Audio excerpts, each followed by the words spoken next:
Warning: the following podcast contains violent scenes that may be unsettling to some listeners. Listener discretion is advised. In 1942, in the cold desert of a small border town in Texas, a group of Cain are kidnapped and mass embraced by members of the fanatical sect, the Sabbat.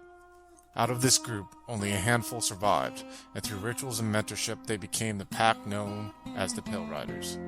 Representing the sword of Cain, they are wielded by a mentor to cut deep wounds within the heartland of Mexico to the enemies of the Sabbat. Juarez on Fire is a Vampire the Masquerade Sabbat chronicle that follows the Pale Riders pack that consists of Mitch, a Lazombra played by Adam, Coyote, a Ravenous anti-tribute played by Alex, Eldrick, a Caitiff played by David, Jasper, a Bruja anti-tribute played by Joaquin, Cora, a Shimizi played by Slavic, and Richard, a Ventrue anti-tribute played by Tillman. If you'd like to contact us, you can find us on Twitter at twin_cities_VTM or on Facebook at Twin Cities by Night. We hope you enjoy.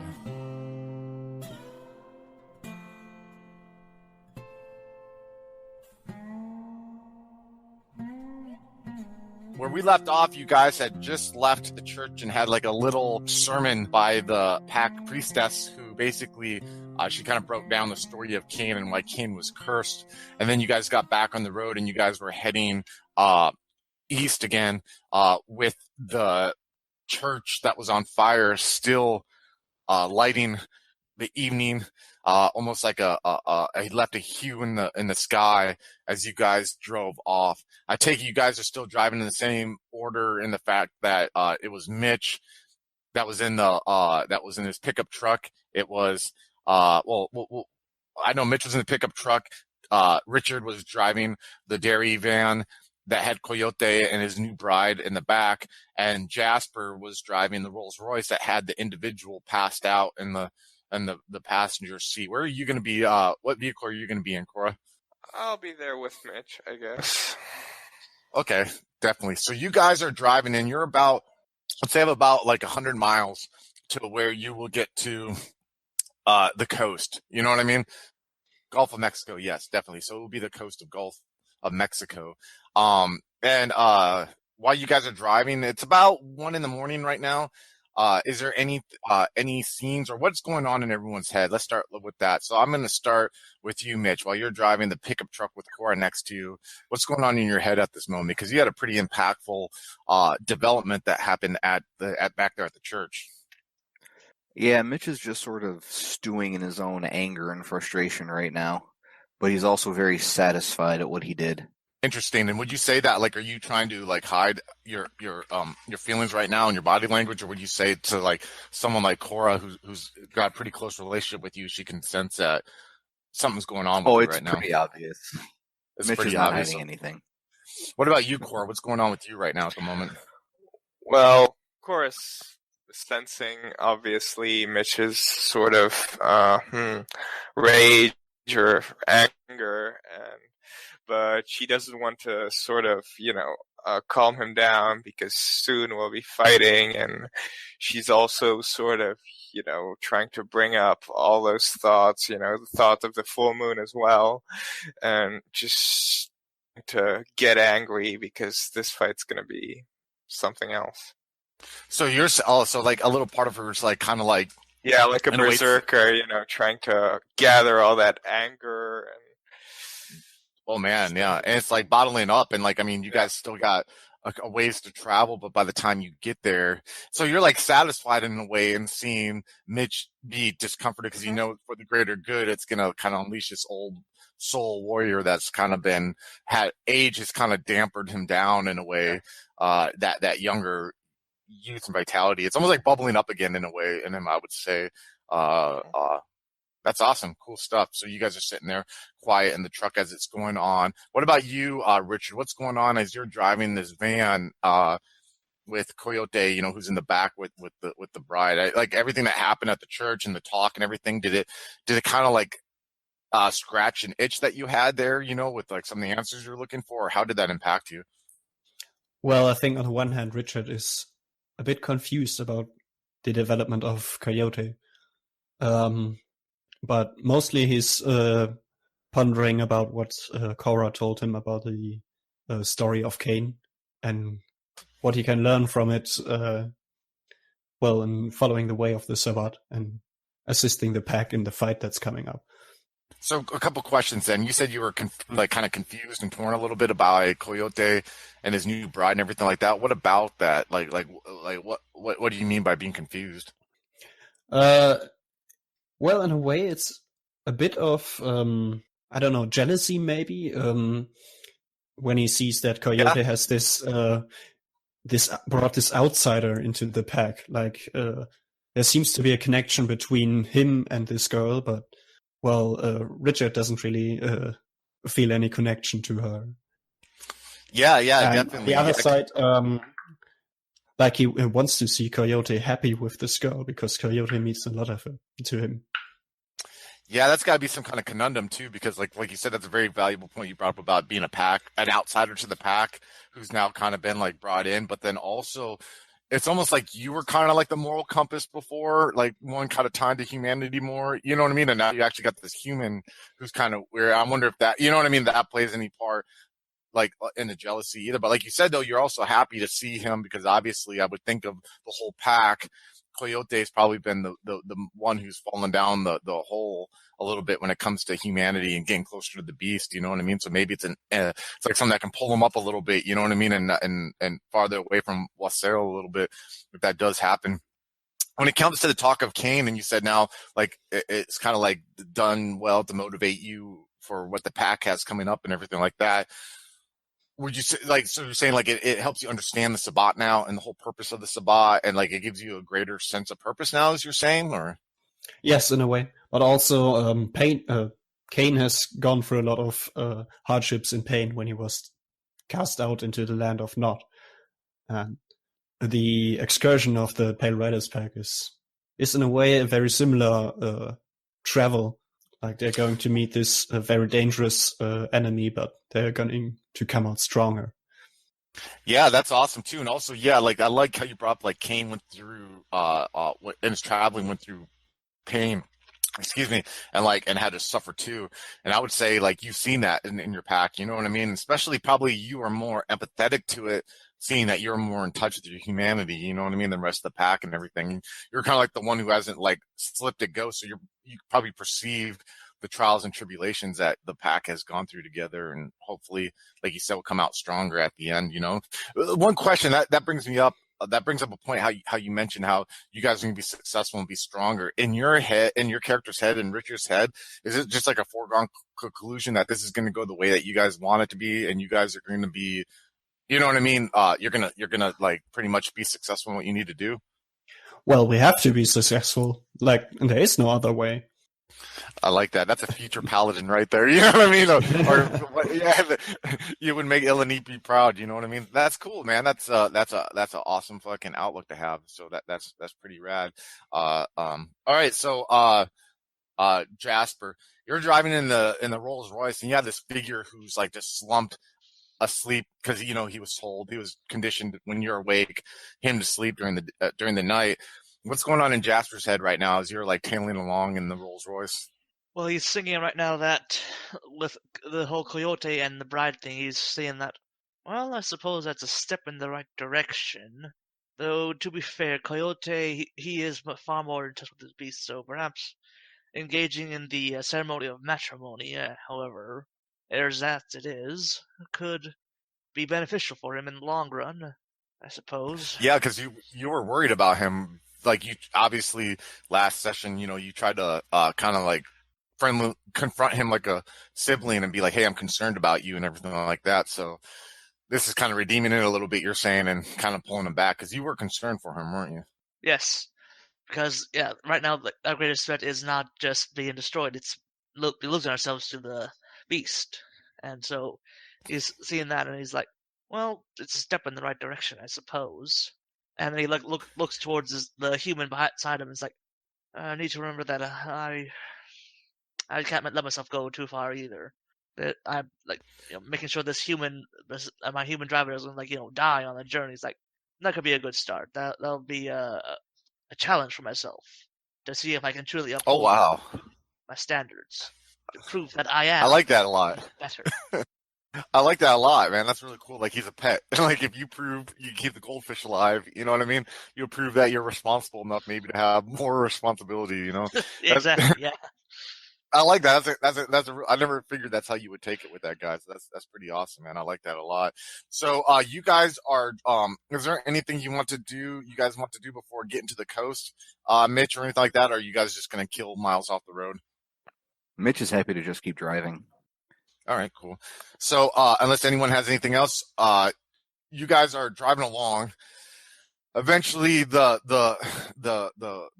brightness in the sky from the fire of the church dissipates, and again, you're left in the almost comforting darkness that surrounds the desert as you guys are driving ahead with the headlights burrowing a tunnel through through this obscure land that you guys have not ever been this far deep into. The stars though are extra bright, and the moon just full and round and just illuminating puts this nice sheen across the desert, where the desert seems to be sand and shadows, vegetations of shadows and rocks.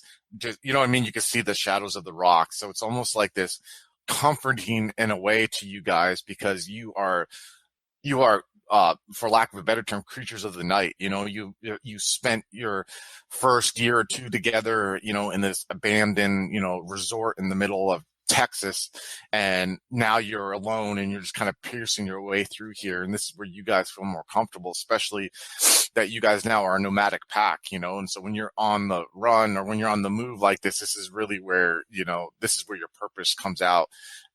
Eventually Mitch and others, but Mitch especially sees it first.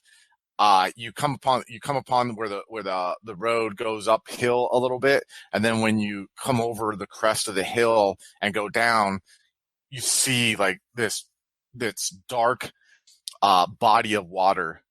You know, that is probably like 400 yards in front of you, and you can see the moon is just just shining upon it. So it looks almost like a body of oil, like a huge ocean of oil that's just gently moving, and you can smell through the windshield like salt that's in the air, you know, and you can hear a little bit off in the distance, just very, very slightly, waves are just kind of like crashing in, and as you look down upon, you see there's this little village that seems to have been, you know, built up around this one pier that kind of goes into the ocean. And you see like kind of like one fishing vessel, you know, that's lazily just like being carried by the waves, that's anchored right by the pier. And you see that there's about I would say like 5 buildings, smaller buildings, you know, and a couple huts. And you see like there looks like there could be like a small gas station there, you know, that says Petro, and, you know, well, it says gas in Spanish, whatever the word is, I suppose I should know. And as you crest down upon this village, what do you choose to do, Mitch? Mitch will slow down and he'll pull into the gas station, and he'll pull up to one of the pumps. All right. It's about, I would say about 3:30 right now in the morning, maybe 4 in the morning. You know, the sun's still not coming up or anything like that, you know. You drive and you guys see him kind of like the gas station, because literally like kind of like the road ends into this village, you know, the road that was going east, you know. As you come in and you go to this gas station that's on the left, the gas station is kind of like this, almost like this, not like what gas stations you would think of are today. I mean, there's a couple pumps there, but like the building that's attached is not all like glass where you can see in, and you know what I mean? It's kind of like this, I don't want to say hut, but like a wooden, it could be like very well be a house, you know, that someone lived in. And there's like a door that's propped open there. And as you roll up and you open the door, you kind of just like the temperature is kind of warm. It's about like 75 degrees right now, you know, and you feel like I said, you smell that salt, but there's also this breeze almost that you feel like as soon as you open that you didn't feel like in Juarez or in Texas or anything like that. And it's almost like this, It almost feels like it could correlate to the sound of a little bit of the waves that you can hear off about like 200, 300 yards. You know what I mean? That you can't quite see as you come along, and there's only 2 pumps, so like only the first 2 vehicles for now, you know what I mean, could get there.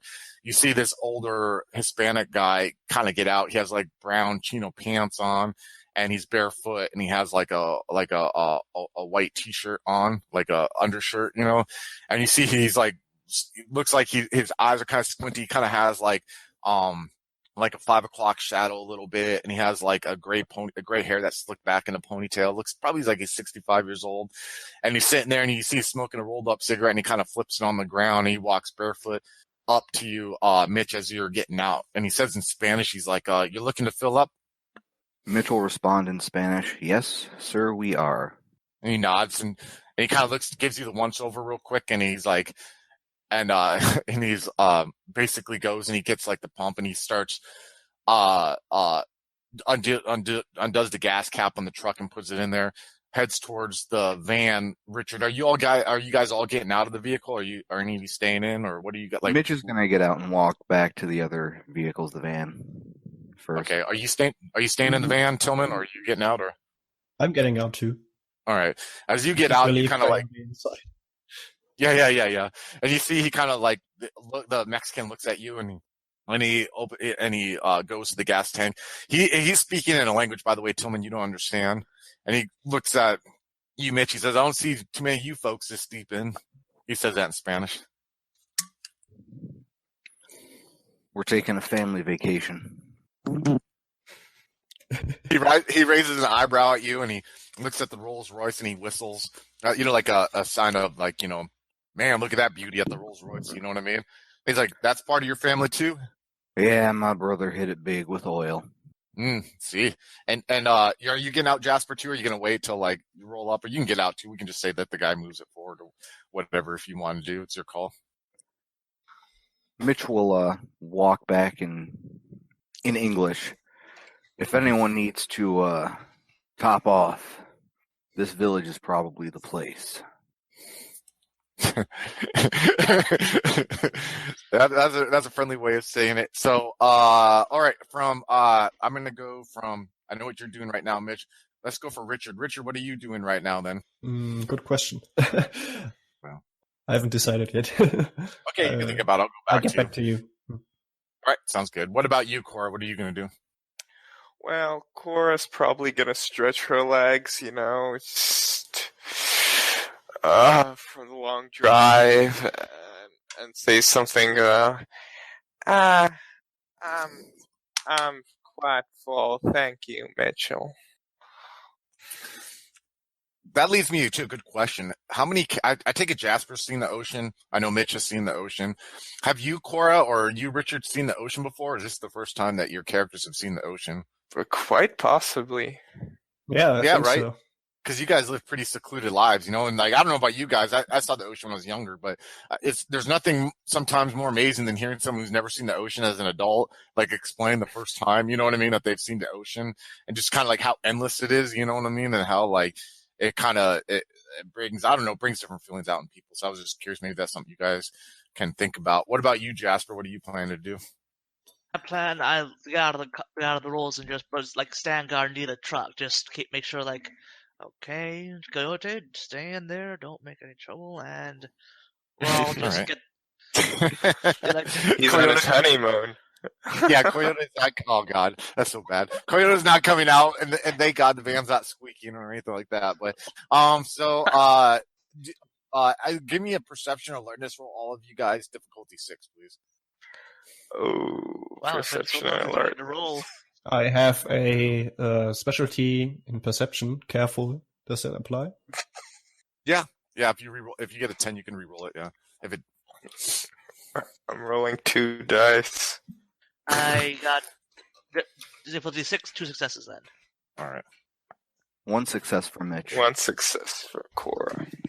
All right. Wait a second.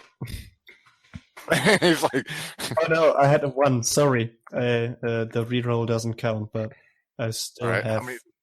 3 successes. All right, so you all pretty much notice, like, as you guys are standing there getting out, you're seeing, like, you see, kind of standing away from the gas station, like shanty or whatever. There's this kid who's like kind of like walking up. He's about 10 years old, 11 years old, Mexican kid. Kind of has like these blue jean cut off shorts that like go to the top of his knees. He has like some flip flops on, and he doesn't have a shirt on. Has kind of like longer hair that's like comes down the back of his neck. Some of it goes in his eyes, like bangs and everything like that. And you see he's kind of like looking at you guys right now as you guys kind of rolling up, and you could tell like maybe he's thinking about like trying to interject himself into, you know what I mean, to make an introduction, but he's kind of like kind of sizing you up at the moment, you know. So any of you guys are gonna react to that or anything, or? Mitch will stare hard at the kid as he pulls out a cigarette and lights it. Richard will also stare hard at the kid and use Auspex too. Oh, nice. Okay. What do you need to roll for Auspex too? I think it was perception empathy or something like that. Okay, let me pull it out here real quick. Or Difficulty 8, I and- remember that part. But Yeah. Perception and empathy, difficulty 8. Yeah, go ahead and roll it. Let me know how many successes you get. We'll be proud. I have 2 successes. Nice. So he's mortal, so he's not a pale, you know what I mean? And you see, I'm looking here real quick. Dark green, like envious. You know what I mean? Yeah. So dark green, like he's envious of you guys.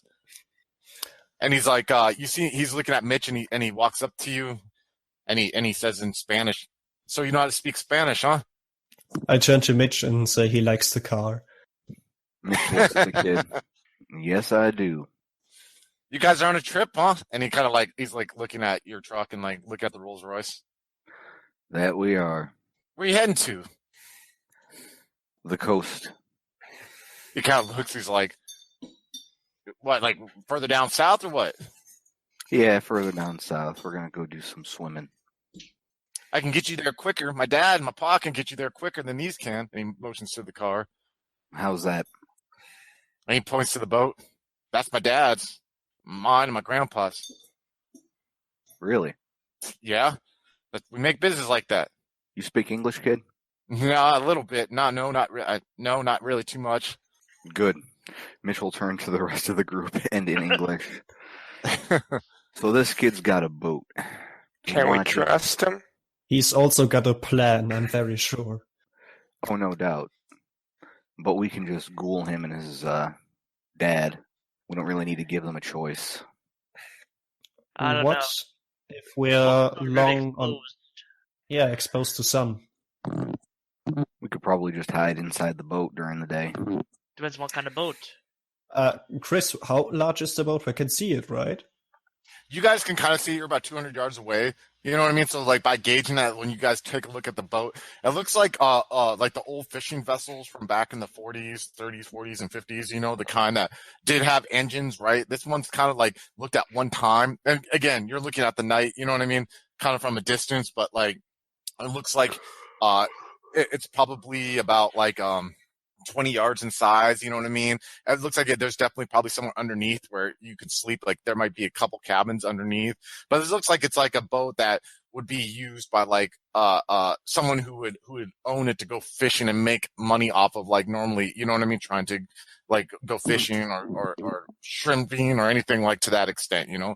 But it's not normally something that is used for like obviously like luxury or anything. Yeah, passengers. But there definitely is like quarters to sleep underneath, you know what I mean, for people who would go out and use it. So Does it look like it has a hold of some sort? has a what? A hold? Like, Like a cargo bay? Like I mean, looks like, yeah, there could be underneath where they would store like their fishing supplies, or if they had fish, you know what I mean, there's like a free, like usually boats like that too. And I would think that you guys would probably be aware of that, but like boats like that too have like a section where they put ice, you know what I mean, and if they do catch fish or catch whatever, they can throw it in that section and then empty it, you know what I mean. So I would say, if you're asking like, is there somewhere for 6 kindred and a girlfriend to go like stay in? Yeah, there is, you know what I mean, where like light wouldn't be exposed if that was the Well, case. yeah, we can just stack ourselves like cordwood. It's not a big deal. I mean, dude, compared to where you guys are staying now in the back of the dairy truck, it might be a little bit more roomier, you know what I mean? So Yeah. God. Mitch will ponder for a moment. Cora, why don't you and I go check out the boat with this kid and see what his dad has to say? I'm surprised he's up this late. Although if they're fishing folk, it kind of makes sense. Yeah, he's up early. Jasper, keep your eyes on this dude as he fills our tanks, and I guess pay the man however you want when he's done. All right, I'll make sure that no untowardness happens to any party involved. Oh no, feel free to be creative.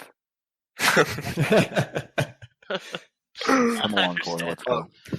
Note to self: keep eye on Mitch. Might need intervention. Humanity 2, baby! Oh yeah. Oh fuck! I didn't know it was that low, man. It's like you and fucking Coyote are like on a race right now. Oh no! Hold my beer, bro. You know, like, what we do, bro? Hold my beer when Oh, I dang commit it! I have genocide. two to worry about. Yeah. Well, the thing is, Diablo, man, you automatically lose one. So even if you have Yeah. one dot in humanity, you can easily go into a sale. You know, like that. So those two take off with the boy walking towards the pier. What are you two guys doing? Jasper, do you know any Spanish? No. I'm sorry, I mean Mexican. Yeah, there you go. Right, that's a good. Yeah, just only Mexican. You know. No, my education involved mostly up north, so I know a few words in French from that one Canadian I'd met, but I don't speak Spanish. No. You see the old man, like is done filling up, and he motions you, Jasper, to move the, you know what I mean? What you guys to move the van or the Rolls Royce or All right. whatever to that extent. Guess we'll like get into the car and like do so, and making sure like the his old man pet is like real as like sort of propped up, so it's like he doesn't look like he's just been knocked out. It looks like he's naturally asleep. So Like a It's middle weekend of the at Bernie's. night. Yeah, he's like you see that like you move it over, and then once that's all done, he's saying he's pointing to his palm, and he's doing like making a symbol for like 2 pesos. He's saying 2 pesos. I believe he's referring to wants money. Like Jasper like sort of look through like the Rolls Royce, like what kind of money is in here. You find in the dashboard like there's like crumpled up dollar bills and crumpled up like pesos and shit from like the many people that Mitch or Cora, whoever has messed with, you know what I mean, and just like they just kind of throw the money in the dashboard, and you're able to like slowly like take it out and like meticulously flatten it out, and you hand it to the guy to take it, or Yeah, I'll like measure out the exact amount. Like here you go. then you see he kind of nods and takes it and walks back into his hut and closes the door, you know what I mean? And you see the light go off, and then you guys are kind of standing there now, alone in the dark, you know what I mean? With the moon coming down on you guys, as you see the 2 figures walk off. Is there anything you guys want to say to each other, or have a scene, or anything you guys want to do as characters, or?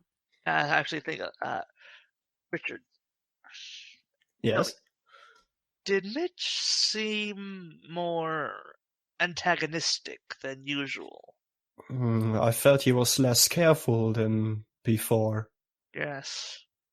I've noticed he's been somewhat unbalanced You could say that. since we left the hotel. It might be due to his absorbing that elder, that beast we destroyed. It's somewhat disconcerting. He's reminding me a little bit of Coyote. You don't think he's losing the struggle? I just feel like we should monitor that. I feel that right now our greatest enemy is not some external force. It is losing our minds to what we are now. It is very worrisome. I'm glad you think so too. Well, we'll keep an eye on him. All right, We'll stick together. ciao. Um, I'm glad I can rely on your support at a time like this. That's a good scene. I like that, man. I like that you guys are being intuitive and like in tuned with, because especially with the Baldry, you guys can sense that too. And it's like someone on Twitter said about Wars on Fire, it's like a family drama, but like in a good way. You know what I mean? Like it's awesome. That's what I love. And I love the fact that like there's some people in the pack who are like, destroy the fucking enemy. And then there's some who are like, hey guys, you know what I mean? We're kind of got a cancer within us. You know what I mean? That's kind of like we need to watch out for. So it's a nice balance, you know what I mean, between the two. And I like the concern that like the fact that like our leader right now is kind of acting a little reckless. And this is the guy who kind of stopped us from being a little reckless. Like what's going on here? You know what I mean? So it's cool. That's a good conversation. I like that a lot. So, Mitch and Cora, you guys are walking down this, and these roads aren't paved. It's straight like dirt road that kind of goes down the hill a little bit, and you kind of see like dead grass that's on the side. And you see like a couple of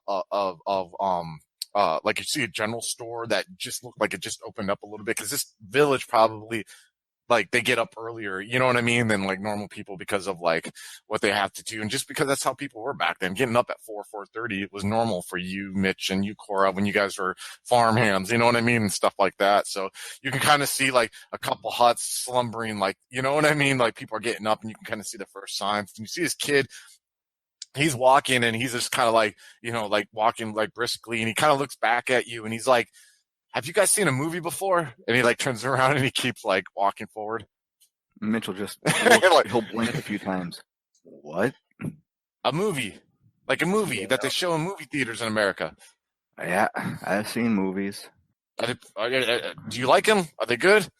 They were better when they didn't have sound, I think. Huh. What's the boy talking about? I don't understand all this Mexican talk. Mitchell switched to English. Yeah, Beaner speak can be kind of confusing at first. Jeez. So, as he's walking, you guys kind of start coming up to where like the dirt road kind of leads to like the down end of the sand dune of like beach sand. You know what I mean? And there's kind of like these stones that were kind of like put in place for wood to kind of like make a pathway for people who had to walk to this dock. You know what I'm saying? Who didn't want to get like in the beach sand or walk through the beach sand.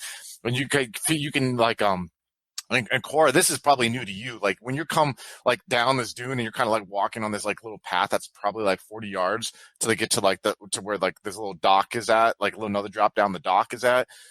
You're kind of like can hear the ocean, you can see, but you can't see it quite hitting the bottom part. Am I making sense? So like you're walking along the road, like I'm going to show it vertically, like right, like you're walking down this road, and then there's a drop down. You know what I mean? And you guys are kind of walking down this path, and then you can see the ocean. You can see like the top of the pier, and the pier like will connect to that dune. But if you want to like sidestep the pier, there'd be like a little another drop down, and that's where the actual beach would be at. You know what I mean? With like rocks, and you can even kind of hear some sounds of like seagulls, kind of maybe. You know what I mean? Off in the distance, even though it's not day out yet. And you guys are getting to the dock.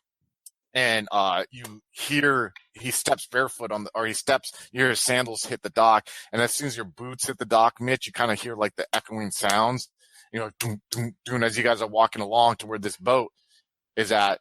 And you see that there's two figures on the boat. And you see, as you kind of get closer, you see there's like a lantern that's on the deck, you know what I mean, that they have to show light. And you see that a guy who looks to maybe being about in his 30s, he kind of has like like hair like his son, you know what I mean? Like kind of like, looks like it hasn't been cut like in 4 or 5 months. Hispanic guy. He has like a pair of jeans on with like some looks like some like boots on underneath, and he has no shirt on because he's like you see like sweat kind of like on a little bit like glistening off his body from the light of the lantern as he's like getting these ropes going. And you see another figure that's kind of like sitting on like a little bench on there. He looks to be about 60, 70 years old. He's he has longer gray hair that looks like his hair hasn't been cut in a few years. He has like a wispy gray beard, but he's Hispanic. And you can kind of see that like his eyes have kind of like the cataract whiteness, that are over them. And you see like he has his nose that looks like it just has been like swollen with age and like, you know what I mean, been broken a few times, you know what I'm saying? Looks almost like it could be like Native American, like not to like, I'm not trying to use like any stereotypes, but looks like he might not be as pure Mexican like these two, you know what I mean, younger ones that you saw, that he could be Mexican or maybe even be half Native American or something to that extent, you know what I'm saying? But he just looks like age, and he looks like he's kind of blind at the moment. And he's sitting there and he's wearing like chino pants, and he has like this button up like, cowboy, you know what I mean? Like, shirt on that you guys have seen in the area before. And he has like this cane that he has between his legs. And you can see like, he's kind of like, he's sitting up with his head up, like a little bit like he's listening to the ocean. And then when he hears like the echoes of the footfall, you see him for a second, he turns and he's like he's listening closer to you guys. You know what I mean? As you three are walking up, and you hear the dad say to the boy, like, what's this shit? And he's motioning to like the two gringos and the gringo and gringa that are standing behind him. And the boy's like, Dad, we need money. You said we were talking about we could give rides, and they're going south. And he's like, and he speaks Spanish, and he like motioned before, kind of like letting his dad know, like, before you say anything, not thinking they understand, you know what I mean? And he motions to you, Mitch, with his thumb, and you see the dad stops, and as he sees you guys, like, kind of stop at the deck, and you see him, like, he puts down this rope that he was working on, and he kind of like wipes his hands on his jeans, and he kind of steps to the edge of the boat and then steps onto the pier. And you see, like, when he walks towards you, you can see like this guy in a way, not to be threatening at all, but you can kind of see like the machismo a little bit comes out. You know what I mean? Like, he wants to like look like, hey, even though my son came and got you and made this offer, I'm the one who makes the decisions. You know what I mean? Kind of like maybe his pride was wounded a little bit. You could tell by the interaction with him and his son about him coming with you guys. And you see he extends his hand out to you, Mitch, and he's like, and he goes, Senor, and he like he wants to shake your hand, Senor. And Mitch will grab his hand, and he'll put just a little bit of potence in there to make sure the guy knows that you need someone to mess around with. Yeah. And he shakes your hand and he nods, and he's like, and this is your wife? You can call her that. And he extends his hand out to you, Cora, to shake it. Mitch will turn to Cora in English. So we're married now. Cora will raise her eyebrows amusingly and shake the dude's hand. And he does it respectfully, like they used to do for females back then, you know what I mean? Not like a full-on handshake. And he's like, so it sounds like that my boy offered our services to you. And he's like, you guys are looking to travel? Yeah. What can you tell us about your boat? Well, before times were a little rough, we're normal fishing vessels that was used, and we still try to our best use it along the coast here. But to be honest with you, lately the pickings haven't been that well. We're not pulling in the amounts that we used to. So my son here, and he kind of looks down at his boy, who's kind of like standing next to him, thought that maybe we could offer our services for people who need to transport up and down the coast. And it looks like he thought that you would might be interested. All right. Well, let's take a look at your vessel before we get into the nitty-gritty. All right. And before we continue on, I know the place is called Exol. That's not exactly where you're heading. That's like the nearest big are actually stopping at a little I would say if you're asked, you would going to a town called Campeche, Campeche. Not sure how that would be pronounced. Campeche. But is the village Extul that you guys are looking to? Yep, that's it. Yep, would be like right before there, but it's not on any map or anything like that. I hope that makes sense. So he motions you along to follow him onto the boat. He helps you, Cora, like offers a hand to help you on, and he's like, "Would it's just you two, or?" Yeah, it's just us two. No. He's motioning like he's asking you guys in character. Is it just you two who'll be utilizing who would need a ride? No, we got a few more. They're filling up our gas tanks at the moment. So he's like, we can fit about 10. We have 3 rooms down there that can fit about, comfortably 2 or 3 in each. We have cots in there, or like bunks, excuse me. Like there are 3 stacked if you need. And he's like, where are you heading to, by the way? We're heading down to Campeche. Oh, and he's like, that's going to take a few days. I can get you there. He's like, we'd have to stop to fill up the gas here along the way, if you don't mind. But we can do it. We can make that work, definitely. It would cost, I'd say, and he like look, you see he's kind of doing like math in his head. And he's like, 100 pesos. Does that sound good? I think that's fairly reasonable. Now we have some food here, but to be honest with you, you might need to pick up meals when we stop along on the way, or I mean, we have some and he starts going up by having like perishables and you know what I mean, some canned perishables and stuff like Mitchell that. gives this sort of predatory smirk. I expect that we will. Don't worry, we don't eat much. You see the guy stops for a second and he like nods a little bit, to you like skeptically, and you see he pulls like a shirt that he had on before he started doing the work, and he kind of like throws it on. He starts like snapping the buttons on the shirt, and he's like, "All right, he's like, how about this? You go get the people that you need to bring with, and we might as well. We could probably get going." You got anything down in the hold right now? No, nothing really. We haven't, we were going to dock out and try to do some catching, but not now at the moment. I'll tell you what, we got 100 pesos for the trip alone. You keep to yourselves and follow our directions closely, and we will double it for you. Yeah, you got yourself a deal. Definitely. He sticks his hand out to affirm the deal. Mitch will shake his hand, and he'll turn and he'll translate all of this to Cora. By the way, Mitch, do you know how to drive a boat? Do I know how to drive I don't a think boat? so. I mean, I can drive a truck. Oh God, dude. It's the same, right? Baby steps, man. Baby steps, dude. Okay. Maybe I'll have him teach me at night. Just in case. Well, yeah, that's what I was thinking. Just in case something happens.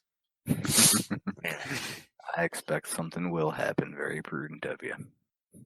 Well, I suppose we should go tell the others. Yeah, let's start the walk back. All right. So you guys walk back. Jasper and Richard, you see Cora and Mitch come walking down the hill, making the ways down to you guys. Scenes on you guys. Go ahead. As Mitch approaches, he'll give Jasper and Richard a look.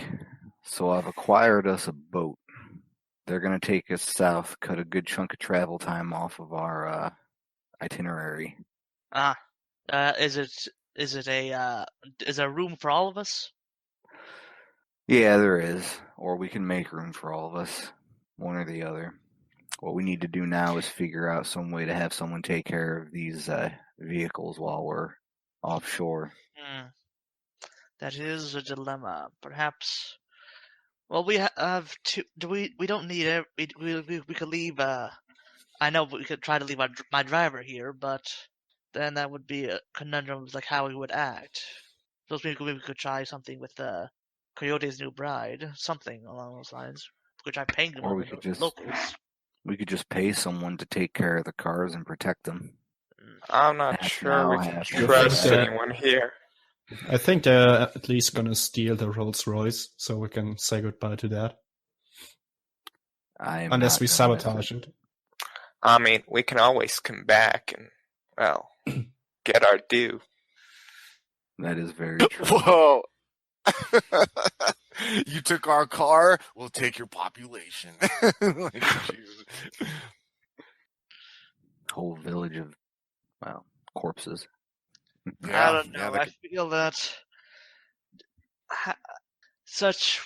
it seems a bit needless to me if we went that far, but I agree right now that the best solution would be to hire someone to do that. Why don't we see if this gas station minion will be someone we can pay off? So, you're gonna go knock on the door or something to that extent?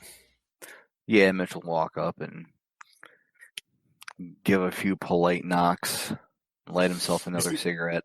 You see the figure opens the door and you can kind of see that like there's a lantern that's on there, and like you could see like there's this like wood stove that he's like making coffee on, at the moment and everything. You can smell the coffee. And he looks at you like, yeah? Hola, senor. My family and Oh. I are going to take a boat further down the coast from your village. We're going to be leaving our vehicles here.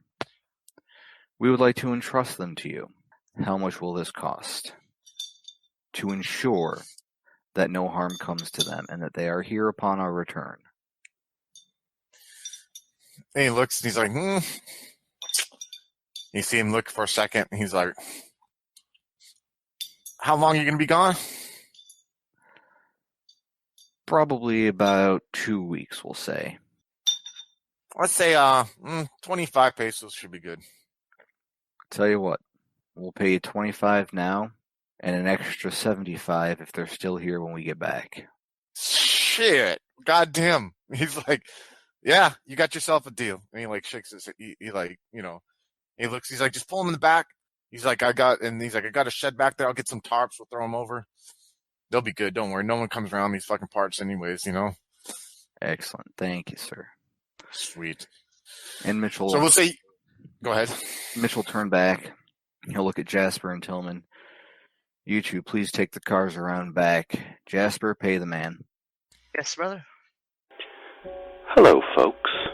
Have you ever wished you could have an easy way to find gameplay videos and podcasts, or just media in general that deals with your favorite White Wolf role-playing games? Or have you ever wished you could find a forum to share gameplay that you have recorded, one which wouldn't be drowned out by random posts and discussion, so that your media could get the attention you want? Well, we have the answer for you in a Facebook group we run called White Wolf RPGs Gameplay and Media. The group is specifically ran with the sole intent of it being a one-stop shop for people to view or share media involving the games we all love.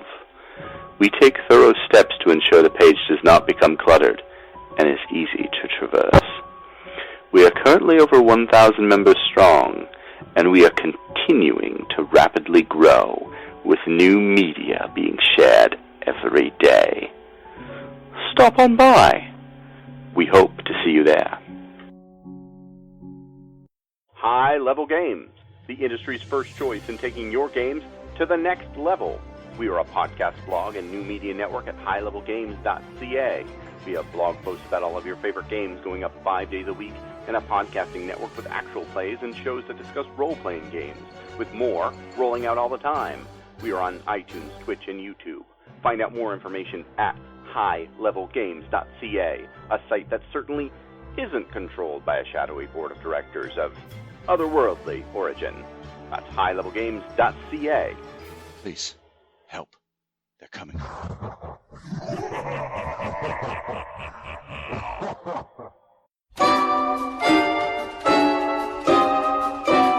Hey, do you like World of Darkness? Do you want to introduce your friends to it? But there's one problem. Nobody reads books anymore. This presents you with a problem, doesn't it? You want to get your friends into these awesome games, but they don't have the time or wherewithal to read any of them. Well, that's where Brett the Hitman comes in. Brett the Hitman, your one-stop shop on YouTube for all things related to World of Darkness. Currently in the middle of his Werewolf the Apocalypse series, which is showing tremendous growth. It's going to the moon!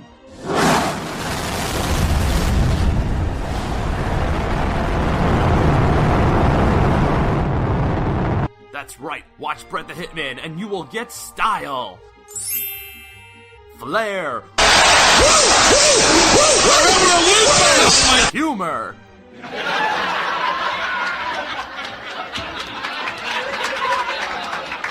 and of course some dank meme magic. Fucking normies! Brett the Hitman on YouTube at youtube.com/I love other people's misery. So watch now! If only for the dank memes. Tune in today!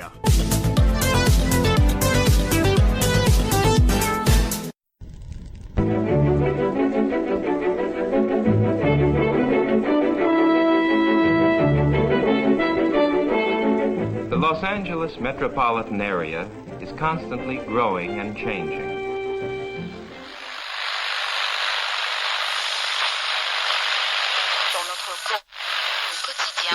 The Central District is full of new buildings. The Hollywood and Wilshire districts, once far from downtown, now are part of a which spreads past Beverly Hills and out to the ocean.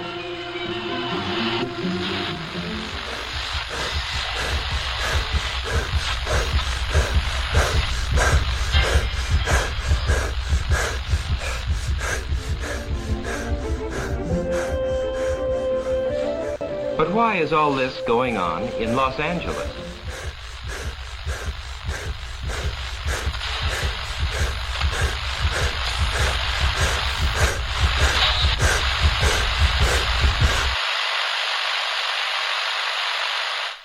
Why is Los Angeles an exploding city?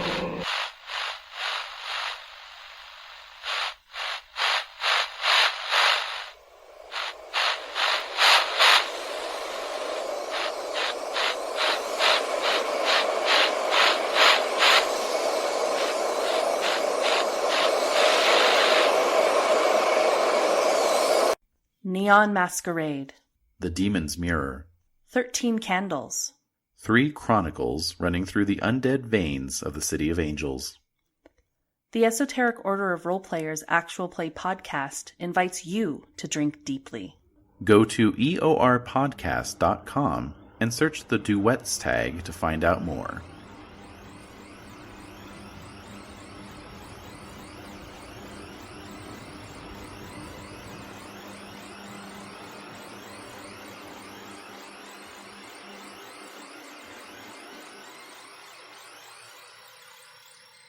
Hi guys, I wanted to let you know about my YouTube channel, the video journals of Mike Bailey.